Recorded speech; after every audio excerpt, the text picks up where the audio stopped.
எனக்கு அன்பானதில்ல இந்த காலவேளையில இந்த வசனத்தை கேட்டுக் கொண்டிருக்கிறவர்கள் யாவரையும் இந்த ஜேகே காஸ்பல் டிவி நிமித்தமாய் அன்பான வார்த்தைகளை கேட்டுக் கொண்டிருக்கிற அன்பு சகோதர சகோதரியே, உங்களுடைய வாழ்க்கையில வருகிற எல்லா யுத்தங்களையும் தேவன் ஓய பண்ணுகிறவராயிருக்கிறார். எப்பொழுது என்றால் நாம் முழங்கால் படியிட்டு உபவாசித்து ஜெபிக்கும் பொழுது தேவன் யுத்தங்களை ஓய பண்ணுகிற கர்த்தராயிருக்கிறார். வேதம் சொல்கிறது, யுத்தம் கர்த்தருடையது, நீங்கள் சும்மா இருப்பீர்கள், கர்த்தர் யுத்தம் பண்ணுகிற தேவனாயிருக்கிறார். யோசபாத்துக்கு விரோதமாக எழும்பின கூட்டத்தார் யாவரையும் தேவன் மடங்கடித்தார். அவருடைய வாழ்க்கையில ஒரு ஆசீர்வாதத்தை கட்டளைத்தார். அவருடைய வாழ்க்கையில ஒரு சமாதானத்தை கட்டளைத்தார். உங்களுடைய வாழ்க்கையில எத்தனை பெரிய யுத்தங்கள் இருந்தாலும், எவ்வளவு பெரிய போராட்டங்கள் இருந்தாலும், எவ்வளவு பெரிய நிந்தனைகள் அவமானங்கள் இருந்தாலும், உங்களுக்கு விரோதமாக எழும்புகிற கூட்டத்தாரை தேவன் முறியடிக்கிற கர்த்தராயிருக்கிறார். ஏனென்றால் வசனம் சொல்லப்படுகிறது, உனக்கு விரோதமாய் உருவாக்கப்படும் எந்த ஆயுதங்களும் வாய்க்காதே போகும் என்று சொல்லி அவன் முழங்கால் படியிட்டு உபவாசித்து ஜெபித்த பொழுது யோசபாத்திற்கு நேரிட்ட காரியங்கள் என்ன தெரியுங்களா? ஒரு ஆசீர்வாதத்தை தேவன் கொடுத்தார். ஒரு பிராஸ்பரிட்டி, ஒரு நல்ல ஒரு செழிப்பை கர்த்தர் கட்டளையிட்டார். அது மாத்திரமல்ல, அவருடைய வாழ்க்கையில ஒரு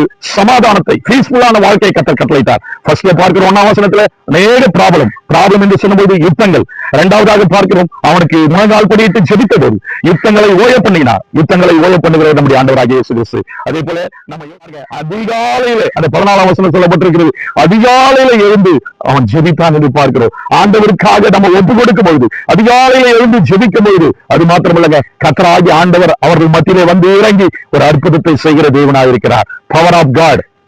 ப்ராப்ளத்தை சால்வ் பண்ணுகிறது பிரயர். அங்கதான் இயேசு கிறிஸ்து வந்து இறங்கி பவர் ஆஃப் காட் ஒரு வல்லமையை கொடுக்கிறார். வல்லமை கொடுப்பது மாத்திரமல்ல, ஒரு பிராஸ்பரிட்டியை கொடுக்கிறார், ஒரு செழிப்பை கொடுக்கிறார், ஒரு ஆசீர்வாதத்தை கொடுக்கிறார். அது மாத்திரமல்ல, ஒரு சமாதானத்தை கட்டளையிடுகிறார். அந்த தேசத்தில் பார்க்கிறது என்றால் யோசபாத் வர வர விருத்தி அடைந்து அந்த தேசம் என்று பார்க்கும்போது கர்த்தர் ஒரு ஆசீர்வாதத்தை பெற்றுக்கொள்கிற ஒரு மகனாய் கர்த்தர் காணப்பட்டார். அந்த யோசபாத்தை கர்த்தர் ஆசீர்வதித்தது போல உங்களையும் அவர் ஆசீர்வதிக்க வல்லமை உள்ள தகப்பன். 20ஆம் அதிகாரம் 27ஆம் வசனம் இப்படியாய் சொல்லப்படுகிறது, கர்த்தருடைய கிருபையினாலே பின்பு கர்த்தர் அவர்களை சத்துருக்களின் பேரில் களி கூற செய்தபடியால் யூதா மனுஷர் யாவரும் எருசலேம் ஜனங்களும் அவர்களுக்கு முன்னாலே யோசபாத்தும் மகிழ்ச்சியோடு எருசலேமுக்கு திரும்பி போனான். எனக்கு அன்பான தேவனுடைய பிள்ளைகளே, மகிழ்ச்சியோடு கடந்து போனான் என்று பார்க்கிறோம். அந்த யோசபாத்துக்கு எருசலேமின் ஜனங்கள் எல்லாரும் அவர்களோடு மகிழ்ச்சியாய் கடந்து போனார்கள். அன்பான தேவனுடைய பிள்ளைகள், இந்த காலங்களில் இந்த சத்தியத்தை கேட்டுக் கொண்டிருக்கிற எனக்கு அன்பான தேவனுடைய பிள்ளைகளே, இந்த நாளில ஒரு உங்களுக்கு இருக்கிற எல்லா ப்ராப்ளத்தையும் யுத்தங்களையும் கர்த்தர் ஓய பண்ணுகிற தேவனாயிருக்கிறார். ஒரு வாழ்க்கையில ஒரு பிராஸ்பரிட்டி, ஒரு நல்ல செழிப்பை கட்டளையிடுகிற தேவனாயிருக்கிறார். உங்களுடைய வாழ்க்கையில் வருகிற எல்லா நிந்தனைகள் அவமானத்தை நீட்டி போட்டு இந்த காலங்களில் கர்த்தர் உங்களுக்கு ஒரு சமாதானத்தை கட்டளையிட வல்லவராயிருக்கிறார். நீங்கள் மகிழ்ச்சியோட வாசம் பண்ணுவீர்கள். இந்த சத்தியத்தை கேட்ட உங்களை கர்த்தர் கோடாகோடி ஆசீர்வதிப்பார். இந்த ஜேகே காஸ்பல் டிவியில பார்த்து கொண்டிருக்கிற எனக்கு அன்பான சகோதர சகோதரிகளே, நீங்களும் ஆண்டவருடைய பாதத்தில்